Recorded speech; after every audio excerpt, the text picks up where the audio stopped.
বিরোধী দল যাতে মাঠে নামতে না পারে সেই ব্যবস্থা করে বিপুল ভোটে বিজয় লাভ করেছে।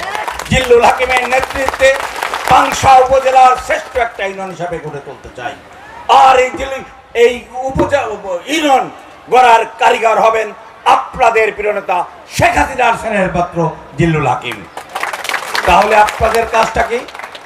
এই ইউনিয়নে রেকর্ড সংখ্যক ভোট দিয়ে বিরোধী দল যাতে মাঠে নামতে না পারে সেই ব্যবস্থা করে বিপুল ভোটে বিজয় লাভ করেছে।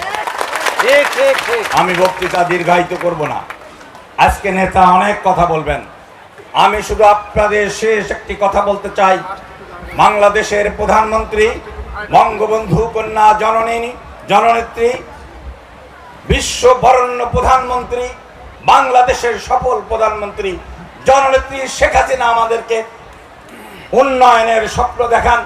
বাংলাদেশকে যিনি বিশ্ব দরবারে উন্নয়নশীল দেশে পরিণত করেছেন, উনি আজকে আমাদেরকে ডিজিটাল বাংলা উপহার দিয়েছেন। বাংলাদেশকে যখন ডিজিটালের কথা বলা হতো বিএনপি আলারা চিৎকার করত।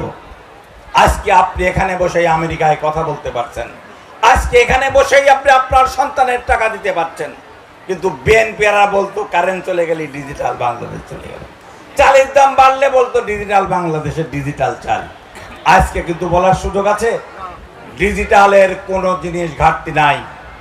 আর আমার নেত্রী ডিজিটাল বাংলাদেশ বাস্তবায়ন করে আজকে বাংলাদেশের মানুষকে নয় সারা পৃথিবীর মানুষকে স্মার্ট বাংলাদেশের স্বপ্ন দেখান। স্বপ্নবাজ প্রধানমন্ত্রী শেখ হাসিনা স্মার্ট বাংলাদেশের কথা বলেন। আমরা বলি ইনশাআল্লাহ নির্বাচনের পরে স্মার্ট বাংলাদেশের কাজ শুরু হবে। আর বাংলাদেশ শেখ হাসিনার স্বপ্নের বঙ্গবন্ধুর সোনার বাংলায় শেখ হাসিনার স্মার্ট বাংলা নির্মাণিত হবে। আর আমরা রাজবাড়ী জেলার সন্তান হিসাবে, রাজবাড়ী জেলার আওয়ামী লীগের কর্মী নেতা হিসাবে আজকে আমরা বলতে চাই রাজবাড়ীকে আমরা স্মার্ট জেলা হিসাবে পরিণত করব।